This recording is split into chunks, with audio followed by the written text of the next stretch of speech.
Hello, I'm John Eldredge, and welcome to the Ransomed Heart audio podcast. For more information on Ransomed Heart Ministries, our resources and events, please visit us online at www.ransomedheart.com.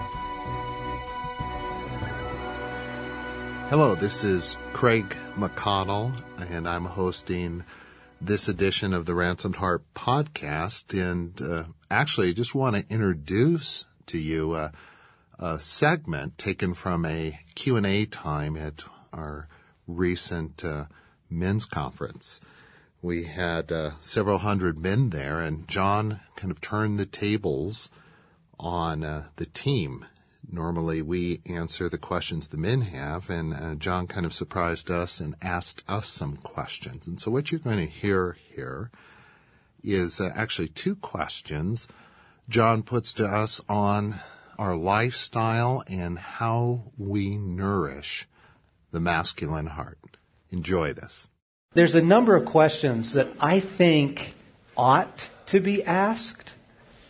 It's almost like, I know you have questions, but let me, with your permission and by God's guidance, let me suggest the questions that ought to be asked. These are the kinds of things that you ought to be wondering about.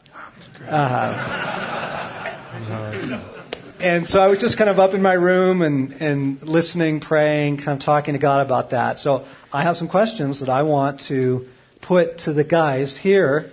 John, if you'd be willing to are you gonna maybe offer the in? answers that You're going to ought help to be us answered. answer them?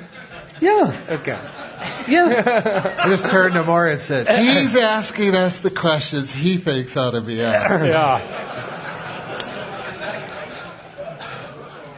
We needed a briefing. Getting right-sized. Okay, so here's the first question. The question has to do with the category of lifestyle. Lifestyle. What have you found to be necessary, absolutely necessary, in order to survive? In this, to thrive, to flourish, to live in this message. Been living in it for a while, walking in it for a while. There are certain lifestyle issues. And while they're kind of ruminating on that, I want to make the point that this isn't something that you lay over your life, like you throw it over like a veneer. This isn't something that you just add on, right? You just sort of clip it onto your life with a bunch of other stuff, like an ornament on a Christmas tree or something. This is a profoundly different approach to the gospel, to the kingdom of God, to life as a man, to the masculine journey.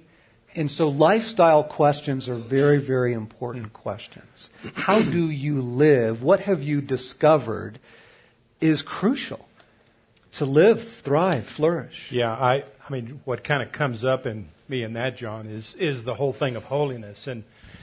But the way I think I get to holiness is a pretty messy process. And it really has to do with, specifically, prayer life. I kind of go to my wife and I and our life together. And a lot of times we'll get in a big argument, a tiff, and it's through that, the messiness of that we have to say, stop, time out, and then say, what's really going on here? Mm-hmm. We've learned and are learning and continue to learn that in the midst of that, we've got to just stop and pray rather than, 10 years ago, it was just we'd have a fight and we wouldn't talk for 3 days. Yeah. And so I think it's just pushing into the messiness of life with holiness. Mm-hmm. And I think prayer is the thing that most often comes to mind is, and a lot of times I have to give my wife credit. I'm so pissed off, I don't want to pray. Mm-hmm. She can really fight in the direction of that and actually bring me into it. And, sometimes I do it for her, but I think it's that, but it's a really messy thing sometimes. Sure. The very first thing that just popped up was I have to respond to God, be responsive to Him. I think it's part of the season I'm in, but I mean, he's just involved daily, speaking to me in ways of an environment that promotes my heart's development and care. He's speaking to me about things to do, not do, just to be responsive.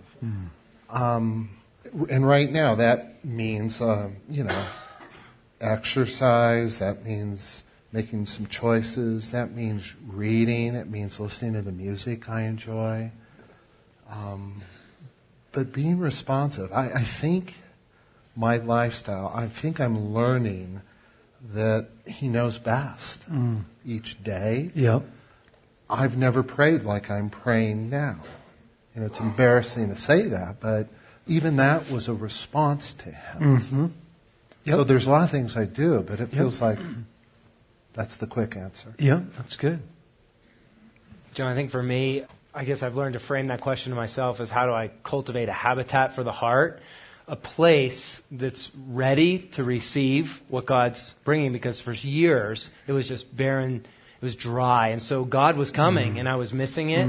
And just so some personal examples for me, it's I kind of think of daily bread, what's daily, and then more long-term, weekly and yearly. And for daily, for me, as you guys know, so much of my posing and my false self is just being driven. And so like a daily discipline is an antidote, is just silence and solitude with 10 minutes every day where I don't do anything. Yes. And it's so disruptive, and it's risky, and it feels hard. It never seems to get easier.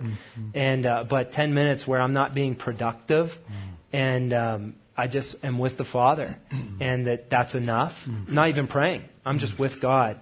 And so just finding those daily disciplines, and also as a guy in my season of life in the 30s, I mean, so much of it is with wisdom revelation, being on the wisdom side. So Craig taught me this is a proverb every day, where I'm just soaking in a piece of wisdom. Yes. But then there's seasons of it where just pray for words from God annually. And this year, God, you guys all know, unfortunately, that, I was praying for God about the year, and he said, son, you live in fifth gear, and you need a second, third, and fourth, and shoot for second this year, and knowing I might hit fourth. Right. And it's really disruptive because I don't have those gears, and I'm trying to find them.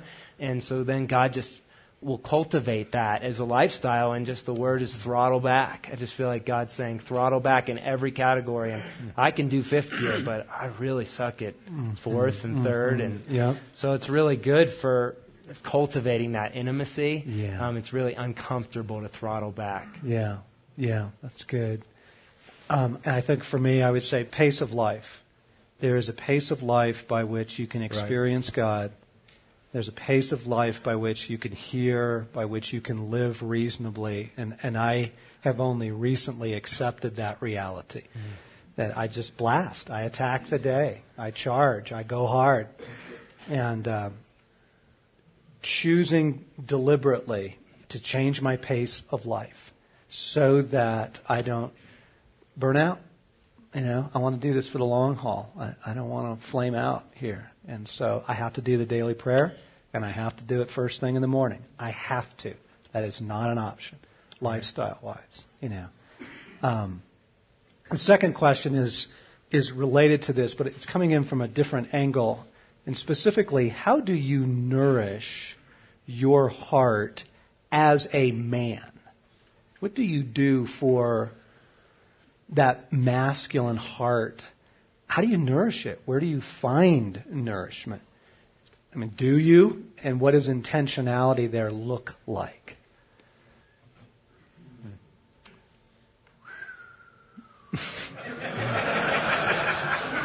Not enough. John, you say that, and I'm immediately uncomfortable. In my case, a whole lot of stuff's been lost, taken, or stolen.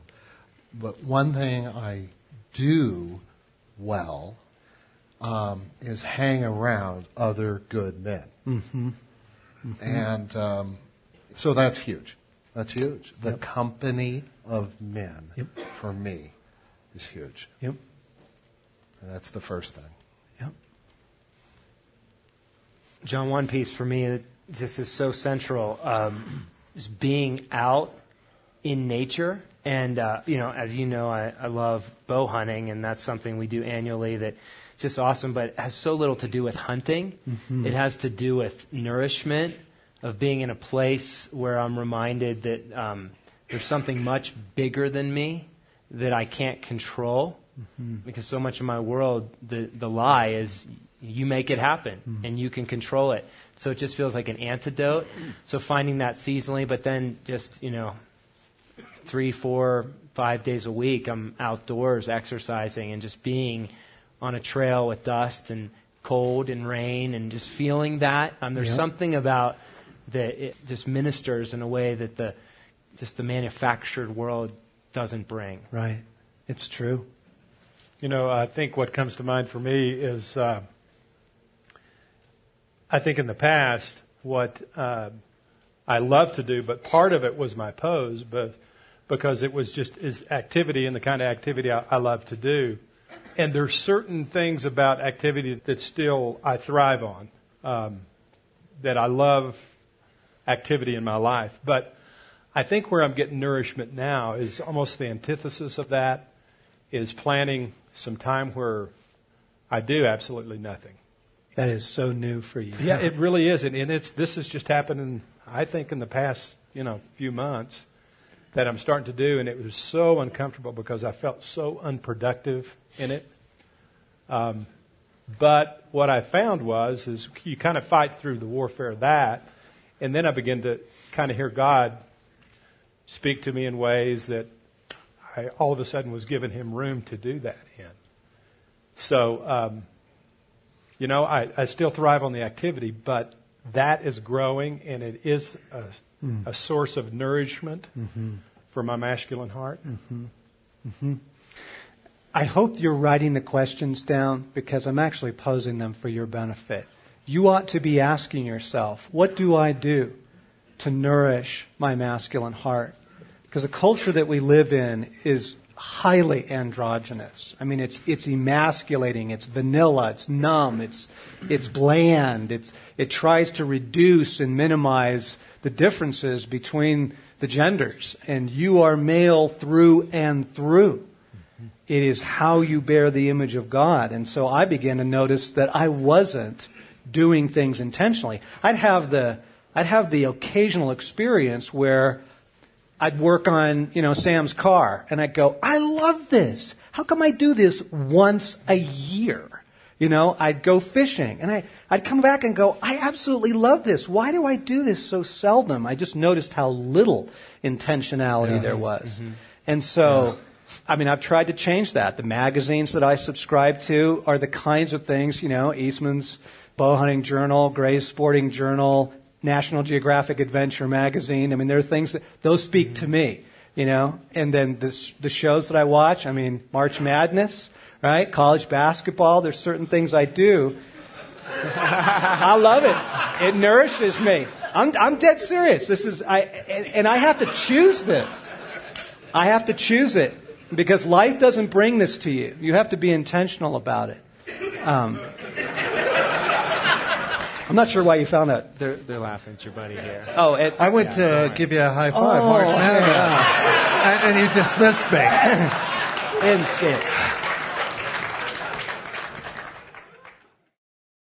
Well, there you have it. Thank you for listening to this version of the Ransomed Heart podcast. As you probably know, you can get more information about other resources and about us by going to our iTunes store or ransomedheart.com.